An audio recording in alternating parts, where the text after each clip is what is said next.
Good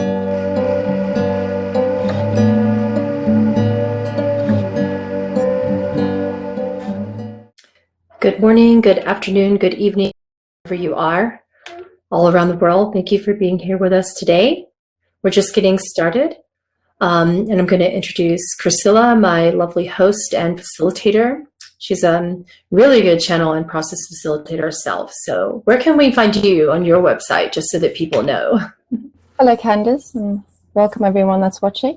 I'm a quantum healing hypnosis practitioner, and you can find me on divinetransformation.com, and divine is spelled D-E-V-I-N-E, divinetransformation.com. Thank you. She's really, really, really, really good. She downplays that. So over the course of the past, oh my gosh, I think I've been at it for a week and a half now of channeling Archangel Raphael. It wasn't what I've expected. He's not one that comes through to me normally. This is not my normal angelic deity connection. So someone's saying there's an echo. See, I don't know if that is just, no, other people are saying there's not an echo. It might just be you, Karen. What I would do is, someone else says it's good for her too. So what I would do is, everyone's saying it's good. So Karen, I would put on your earphones. That seems to correct the problem most of the time with the echo type stuff. So for the past couple weeks, week and a half or so, I've been really heavily channeling this one. This one comes through as a part of the Elohim, but it's just not my regular being that I've talked to. So this has been a unique experience for me. There's been a lot of talk of Earth's creation, the need to activate, following Message for Light workers and activators. I mean, what I mean by activator is people who activate dormant etheric spiritual DNA so that you can awaken to your true divine purpose and have the spiritual awakening that you're meant to have. So, you know, ascension, enlightenment, illumination, whatever it is that you want to call it. That's been ringing true loud and clear and everything. And a message came through that was really, really pertinent about spiritual blocks, with people who feel blocked and stagnant as if the same repetitive things are happening to them. So I did do an introduction message and I wrote it down, and I'm going to read it to you directly from my journal. It is long. So it's just long, and it's very, very important. So he talked about patterns, why they're there, why it happens, and how to get out of the disempowered, stuck feeling that occurs, not just in relationships, but in everything that happens. So now we'll begin with me reading what I wrote down from Archangel Raphael.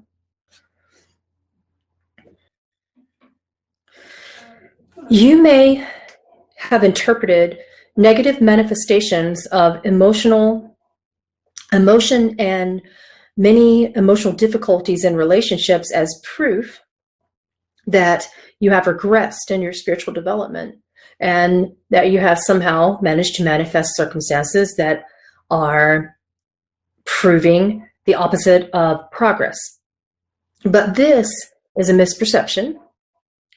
Such occurrences are more of an indication of the need to cleanse yourself and purge yourself of restrictions and limitations posed by karmic foundations carried in your genetic old programming. And you are here to release that programming.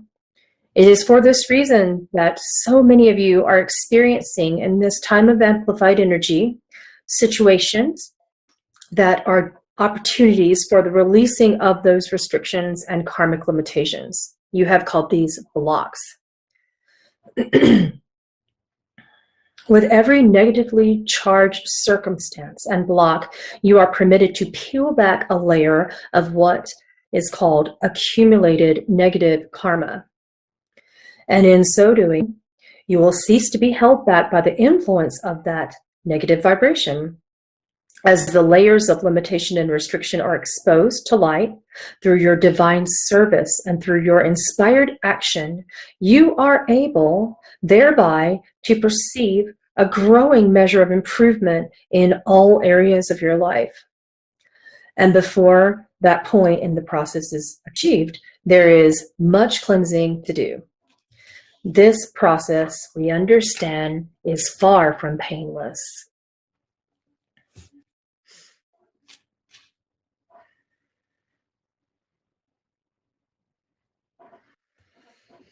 Sorry, reading these words gives me an interesting activation in download, so I'm just trying to recover from how I'm feeling.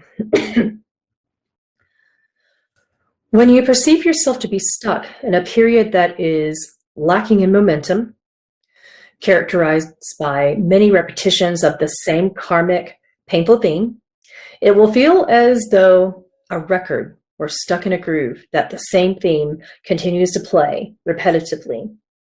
And it's evident in many of your situations and connections with friends, family, colleagues, and within the inner recesses of your own thought processes, that this theme is there. And life will continue to play that message and passage for you until you are forced to truly look at it and to identify your own dynamics within it. As you begin to see beneath the surface of these situations and why they are happening, you will gradually come to perceive the foundational emotion, fear, or negative belief and false belief that is encoded within the circumstance. And once you identify it, you will be able to examine the part that particular characteristic plays as a major theme in your life, and to realize the negative detrimental effects to your growth inherent in permitting its domination over your conscious reality choices. You will begin to observe that the same sort of thing seems to be happening again and again in every aspect of your own life. And until the transformation process begins in earnest, you are inclined to passively accept the situation and say, well, that's just my lot in life. And so it would continue to be if you were not motivated towards effecting radical change and eliminating these restrictions and limitations that would bind you to a vicious cycle of very harsh karmic lessons. As you begin to identify the common thread with these situations, you will be able to ask why. And we ask you this as well. Why would you formulate a need to cling to a false belief, or perhaps one would become painfully awakened and aware that is not fostering healing, positive growth in your life? Why would the need to retain the safe sense of the familiar, inherent in repetitive experiences override your desire to move forward?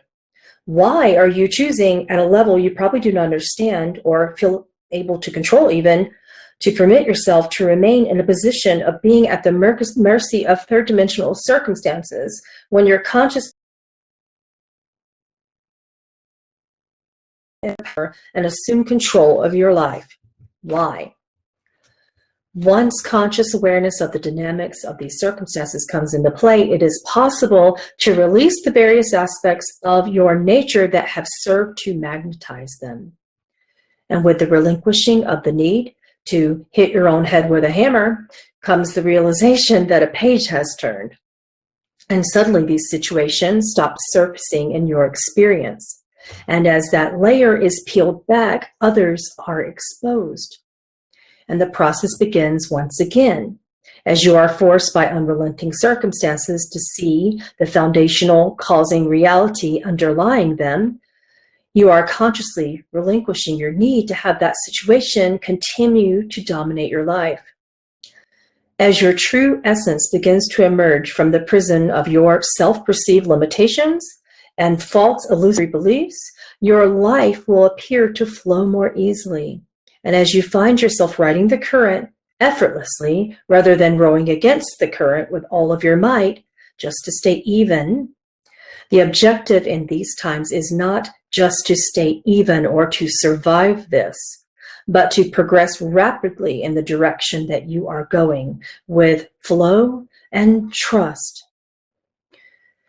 If the direction is towards light and grace, if that direction is towards serving to the very fullness of your innate capacity in the times ahead, If the direction is to experience oneness with all creation and to be able to exist in divine alignment, divine energy. If the direction is to be able to perceive yourself as having attained that state of being and to know undoubtedly that it is consistent with divine will, that it be thus, then you must be willing to confront the limitations that serve to anchor you into a perpetual state of non-momentum. You must eliminate this from your repertoire once and for all. We are aware that it is not an easy task, and for most to accomplish it, it takes a full lifetime to achieve a state of freedom from karmically conditioned actions and reactions and to function in the state of inspired action, true self-determination, and eventually grace. Do not be discouraged if you do not realize radical transformation overnight simply because you were suddenly willing to observe your life honestly and objectively. If you've managed to pinpoint a few common themes amongst the dominant experiences that surface often, it takes time and much conscious effort to achieve the end result. It is necessary to undergo a certain measure of this karmic release of the negative beliefs and negative charge carried by these tendencies to initiate your process forward. Think not you are lost in these times simply because life has become extraordinarily difficult as of late. Train yourself to detach from the circumstances of these karmic experiences when they threaten to drag you under, and look at them from a broader perspective.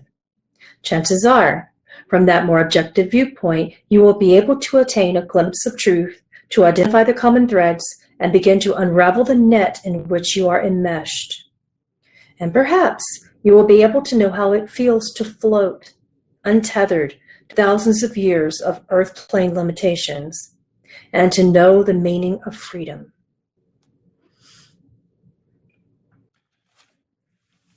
Close my journal now and put it away. That's beautiful.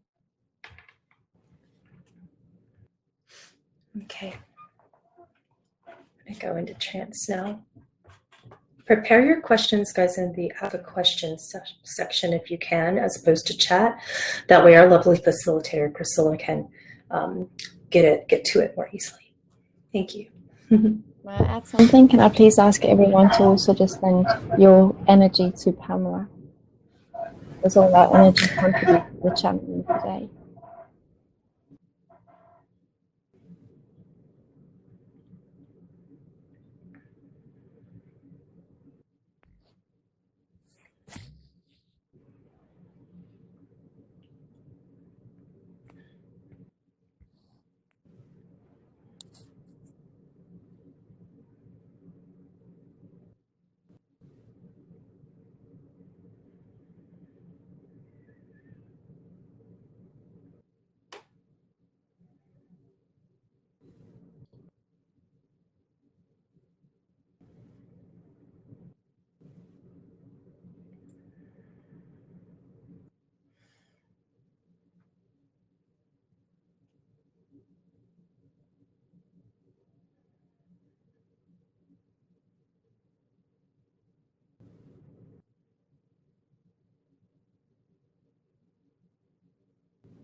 Good day, my beautiful volunteers. You may begin your questions. Good day and welcome. Thanks for being here with us today. It is my honor. Our very first question, Archangel Raphael, is we'd like to ask you to talk about how to channel your healing to help heal others and ourselves, and what is the most effective way.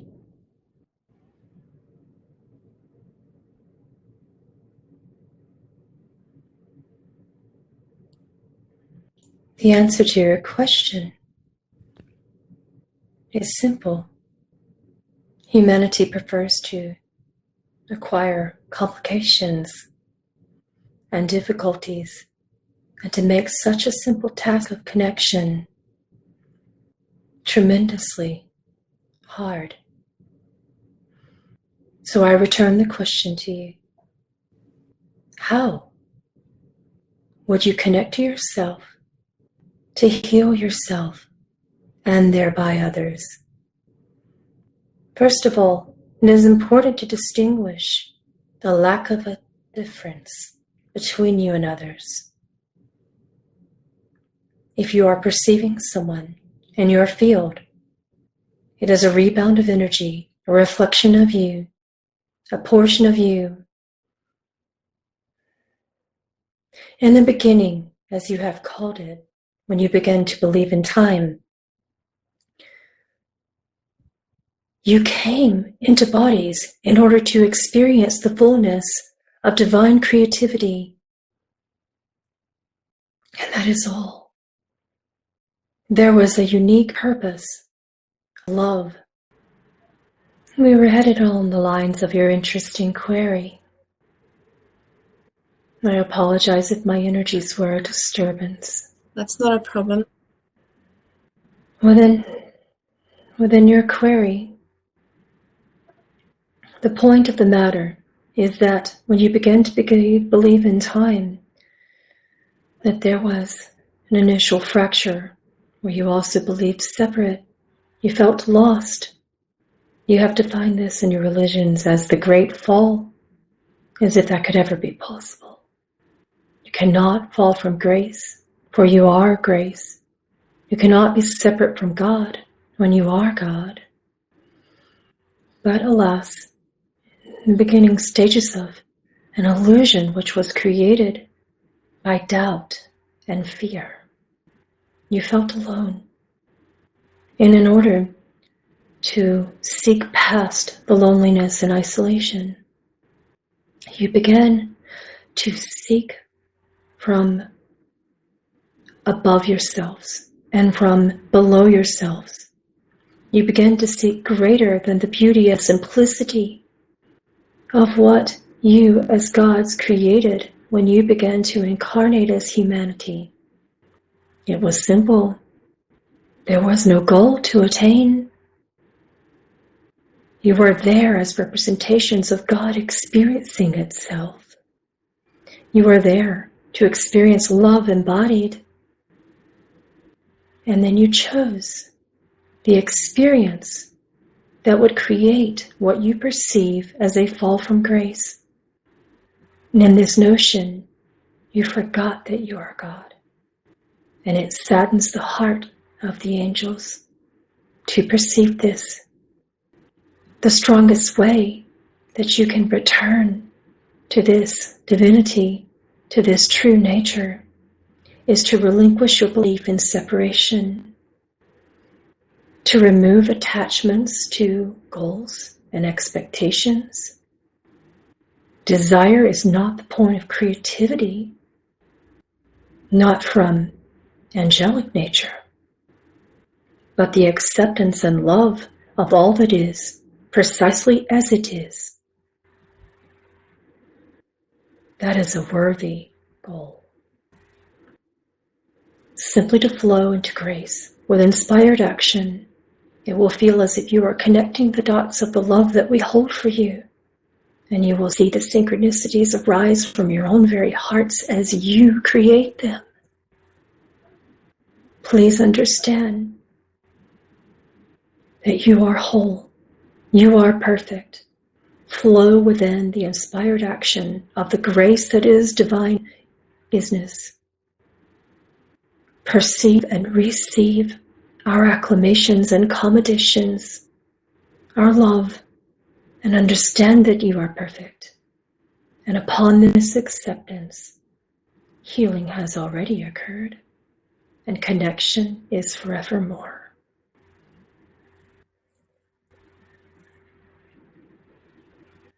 Thank you for that beautiful answer. And to add to that question, how can we invoke upon you when doing healing, in person or distant healing? Can you relieve yourself of the grand imposition and distraction of your question when you say it is in person or it is at a distance.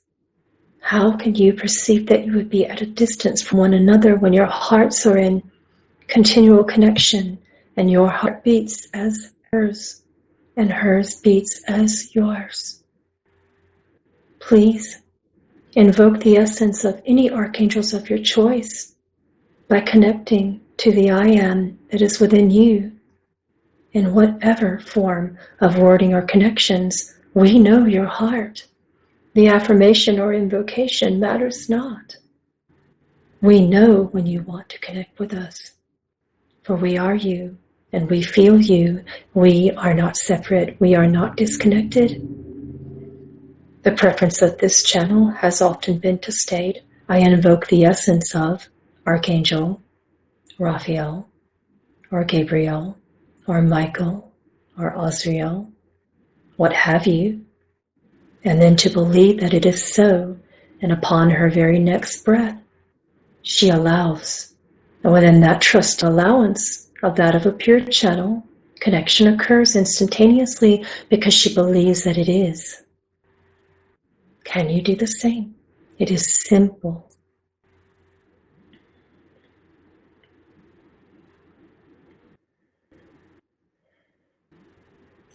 And then if we could talk a bit about the death experience, can we immediately return back to source after the death experience? And can you speak about what happens when some souls do not cross over fully?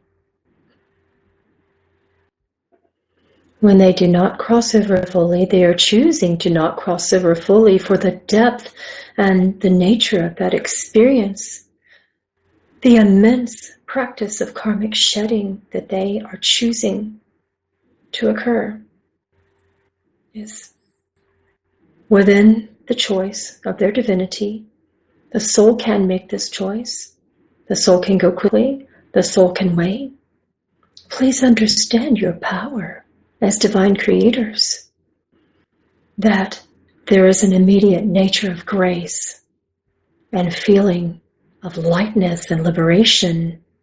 A freedom from the body is an understanding that you never were a body. And it feels beautiful and wondrous. It is immensely blissful, and it is enrapturing.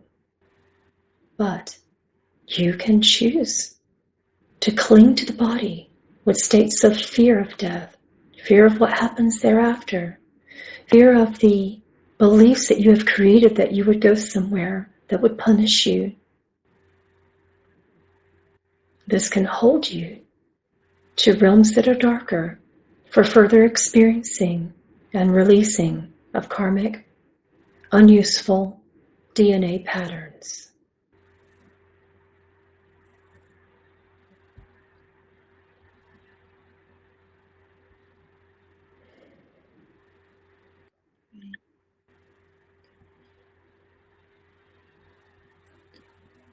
And then if we move on from that, how can I distinguish between my thoughts and those of my higher self, spirit guides, and entities that some of us work with?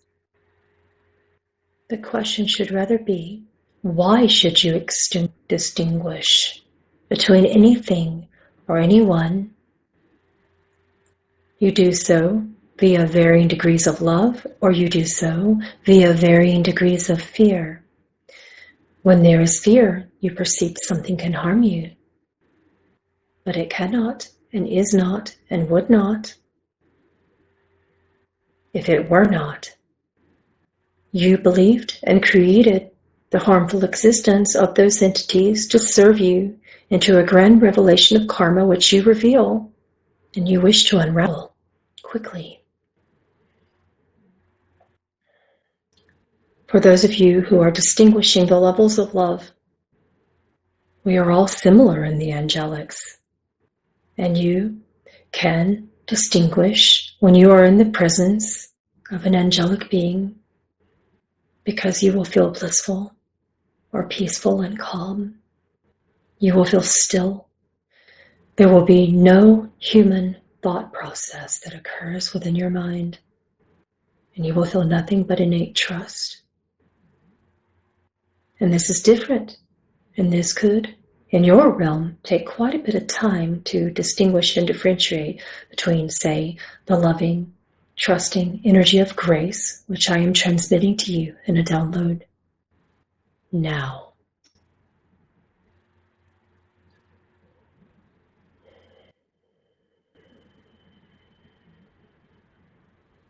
We will all open our hearts to receive. Thank you. How do we know when we are truly loving ourselves? Would you be able to expand on that? For one, when you are truly loving yourselves, there will be no question if you are truly doing so. When you are truly loving yourselves, you will simply know and trust in the nature and revel in the glorification of the divine love of God. And there is no doubt. There is nothing but trust. You do not worry or ponder your futures. You do not awaken each morning with unique thoughts of something that would be good or bad for you. When you are loving yourselves, you are not worried about the past, and your concern is not for future. You are immersed in the loving, blissful energies of the now. And that will become of utmost importance, significance to you.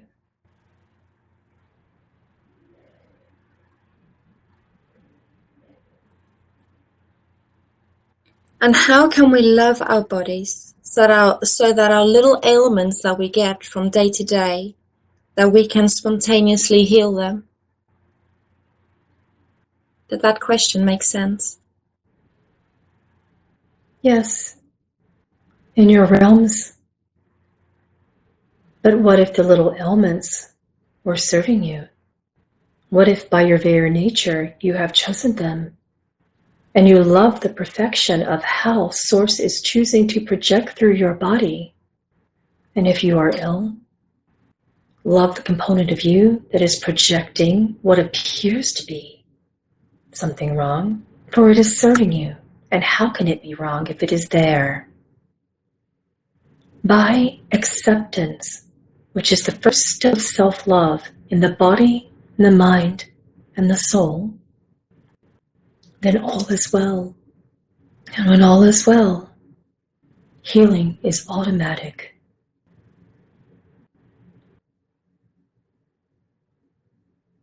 How does love look like and feel like to you?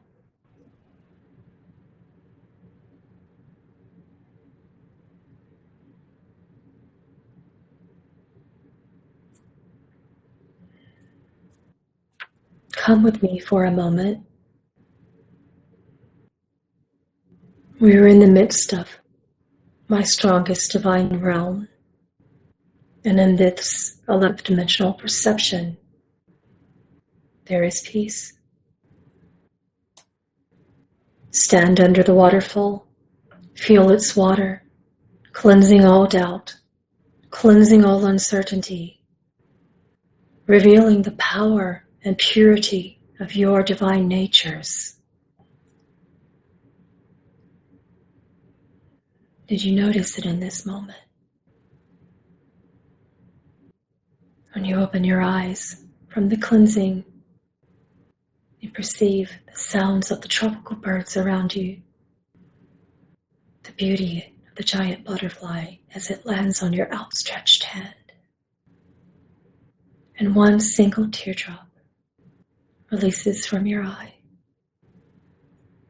As you understand the beauty is yours, love is yours, always is, always has been, always will be, and can never be taken from you. Love is your superpower. And this is the one thing that you can never take away from yourselves via the illusory thought of separation. It is beautiful, and it is yours. That was truly beautiful. Thank you for that answer. And I guess you do talk a lot about love for self and love for others.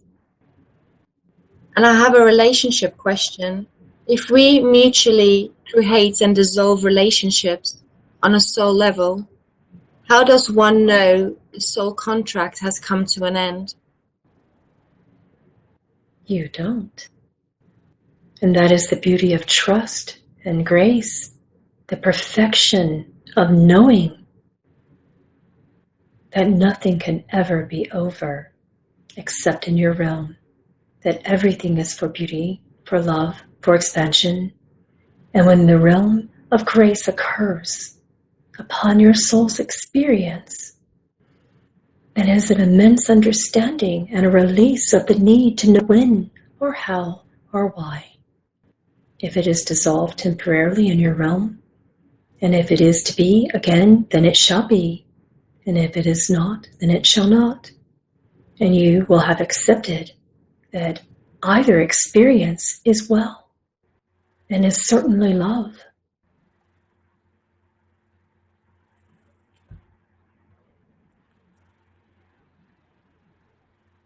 Can you also talk about grace? What people feel when they cross over and talk about this warmth, love? Well, you've mentioned some of it. Do you have something to add about grace and how you see grace?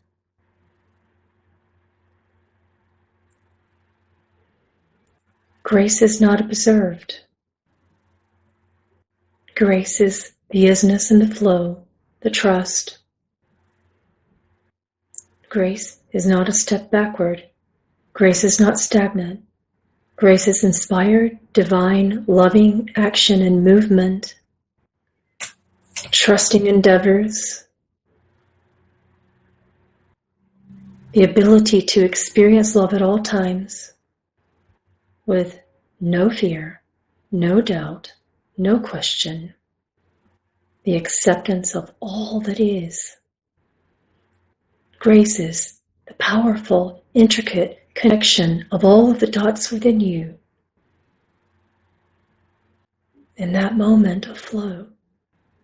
If you were a runner, you would call this your runner's high. If you are an ice skater, this is the SoCal.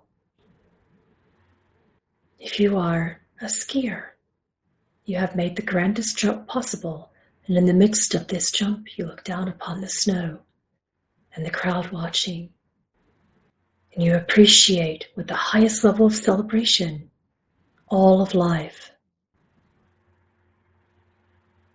The experience of grace can only be felt, cannot easily be described with the limitation of human language.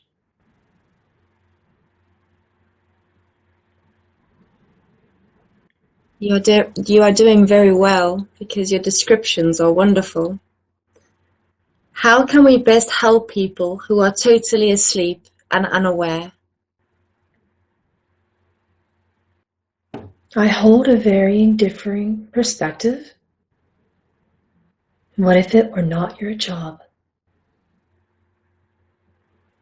What if by the nature of acceptance and love of this being, you automatically understood that their path is perfect and that you are not here to save someone?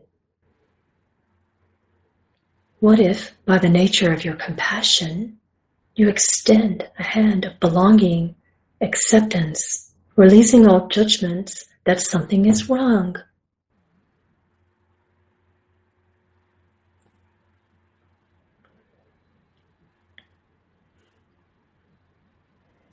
Would you be able to tell us what we can expect for the year 2018?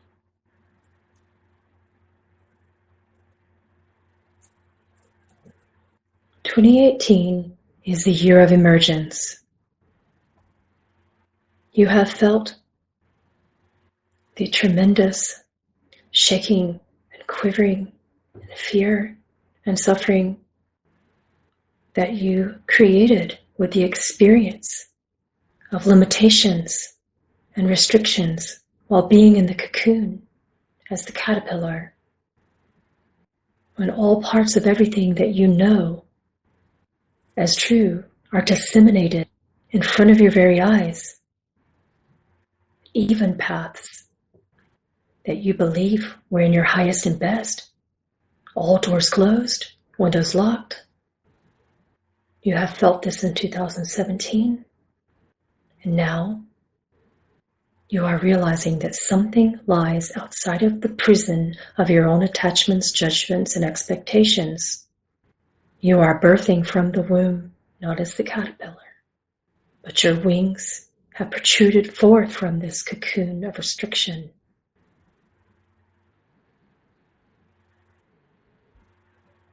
And you are slightly afraid still of what would occur if you were to fully emerge from the cocoon of self-imposed limitations.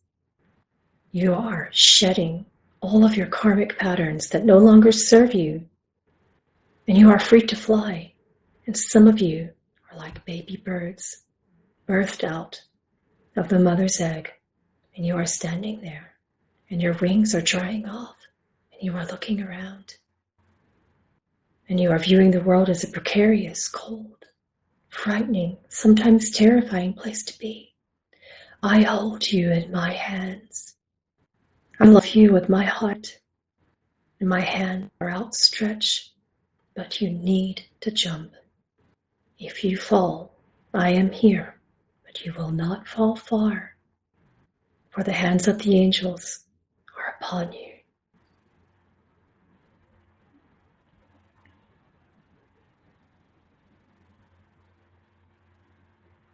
That is so beautiful. There is a lot of questions about twin flames, and the people watching today would like to know what role they play within our lives. What is the purpose of twin flames?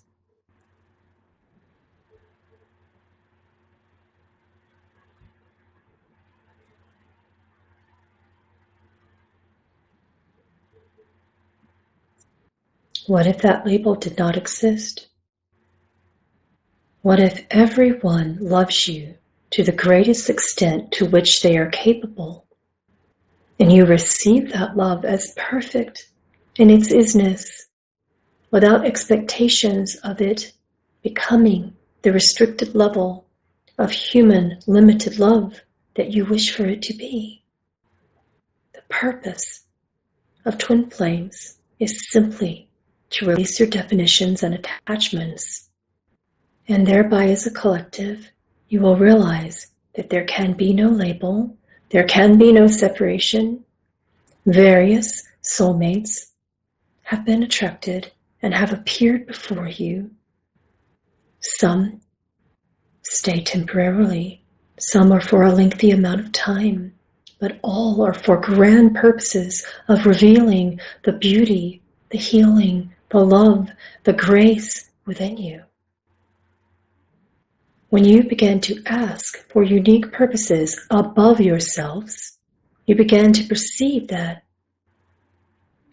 if there is something above, there must be something below. And you begin to compare, you begin to define, you begin to distinguish, and you begin to separate. The nature of the karmic twin flame brings a grand revelation that you have sought to simply reconnect and learn to love you. You become the priority, not someone who is perceivably external.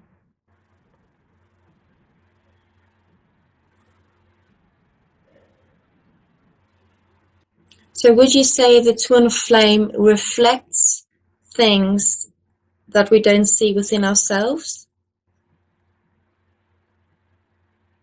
Everything in your human senses, and everyone is a reflection of something you either do see or do not see. But you are focused on the not as a collective. And until you release the attachment to the not, then it is unfortunate that your creations persist. You did talk about the opposite side of the scale. And one of the questions is, Some of us are developing spiritually and realizing oneness while living with those that are very set in their 3D earth ways. How do we decipher if a marriage or partnership is exactly what we need, even when two people are completely different, or if the relationship no longer serves us? So in other words, was karmic in nature. If a relationship no longer serves you, you will feel compelled to go. And this is the first notion that is within your instincts and within your nature. And you will not always know why, but the pull to leave is strong and undeniable, undoubtable, and immutable. It is when you deny the flow that leads you towards the grace and the liberation from this karma, then that is the problem. Because when you do not surrender to the transformation, and yes, we understand that there is pain within this transformation, we understand the nature of this level of contrast and expansion, but it is indeed truth that you have chosen this expansion. You have chosen this degree of difficulty. You would not come here at this point in your ascension and illumination to simply stay put. Thank the person who served you along the journey. It doesn't matter if the journey was for a short time or if the journey was for a lifetime. If it is time to go and you are not moving forward with the trust required, then you are holding yourself back in the same stubborn patterns of limitation that humans continue to create and recreate, to surface and allow to resurface over and over again in accumulated karmic debt. And would you be able to explain a bit about karma and what karma is? Karma is beginning to be in the throes of a grand shift. And while it is possible to still accumulate karma, that you will indeed burn off, as you have called it, most of the time, the patterns are being relinquished and addressed and not recycled. This is the most exciting time in the human conscious collective. For the first time in the history of your kind, you are releasing accumulated karma slowly. You are releasing karma from past lifetimes, and you no longer bring that karma into your current existence.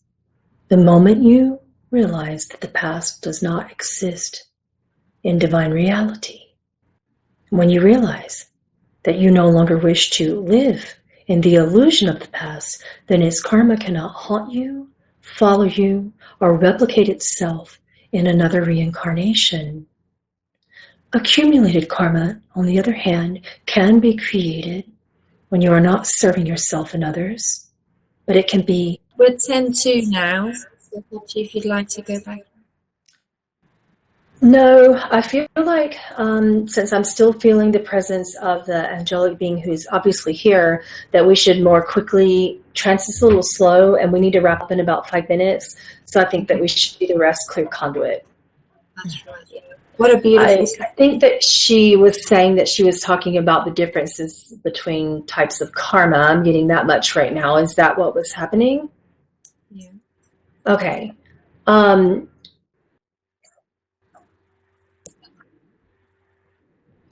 You are relinquished levels of karmic debt that you no longer wish to experience. And she says she gave a good explanation of that. She did speak a lot about it, and she gave loads of examples. So it's like, it's just beautiful and descriptive. It's so descriptive. It's amazing. Thank you. Well, we'll take another question before we wrap up. Let me get the questions back up. Sure. I had to close everything as quickly as I could when I lost you.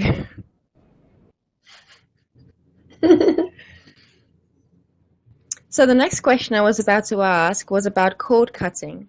Will cutting cords help to release karma contracts we're no longer bound to, for the concept that karma no longer exists?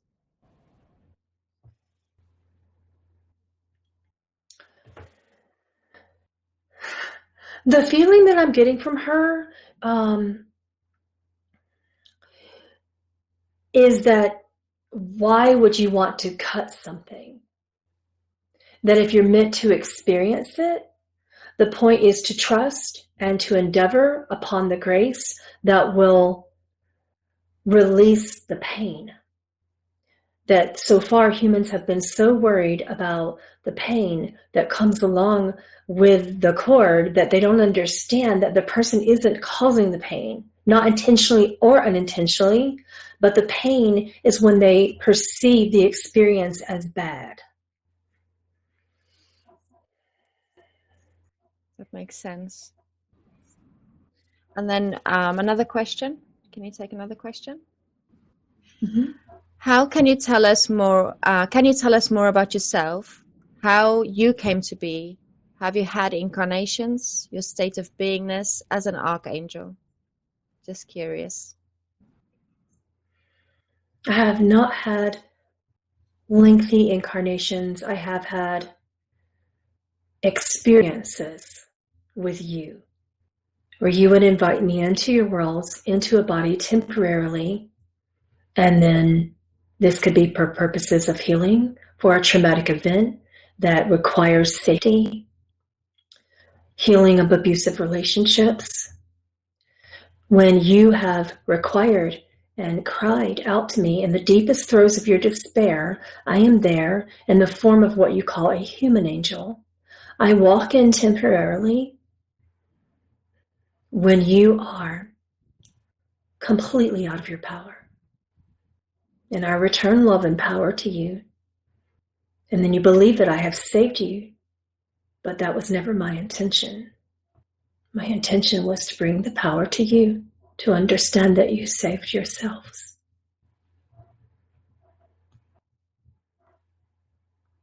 And would you be able to talk about the heart portal and tell us how we can use it in the now?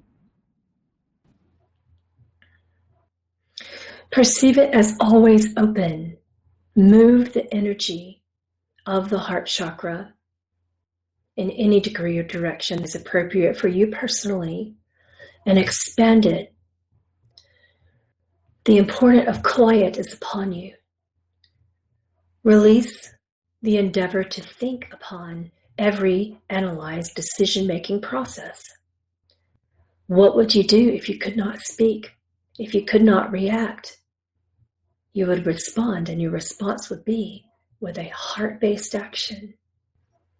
Live your lives as if this were the case in each and every moment, and the beauty that follows will be your answer to all. For isn't love always the answer? And is there any final parting words before we close the session today? You have choices. Do not choose doubt, uncertainty, fear, and negative thinking patterns. Play the role of the observer to these patterns. And when you catch yourself doing this to yourselves and understand the karma that is there and how unloving you are being to yourselves, forgive. Start over. New day is upon you in the moment of forgiveness. And proceed with love and forgiveness of all beings and all situations. Do not discount or disclude yourselves from love, daily nurturing, and acceptance, release of judgment at all times. Thank you. And how was the channeling for you? Has it been okay? Mm-hmm. It's such an interesting return to the 3D world because this is the time of the day where I rush and go get kids to like music lessons and, and dance lessons and gymnastics lessons. And on Thursdays, I get off my channeling and I'm like, I gotta go, I love you guys. And then I'm back in the world and, but she's still here going, it's okay. If you're like 10 minutes late, it's okay. Yeah, it's okay. Well, thank you very much for having me today, and thank you everyone for watching. And I look forward to the next one. Yeah, absolutely. Thank you so much. We're going to end now. I love you. Thank you, Priscilla, and thank you for everyone who helped me facilitate. I'm sorry for the sound problems. I get it. I got it when the YouTube problems were immense for 2 months straight, and the microphone problems have not been corrected. So I'm going to buy the microphone that my sound engineer has suggested, despite its cost, and I'm going to stop being stubborn. And hopefully when you see me again soon, it'll be different. I love you. Love you too. Bye. Bye.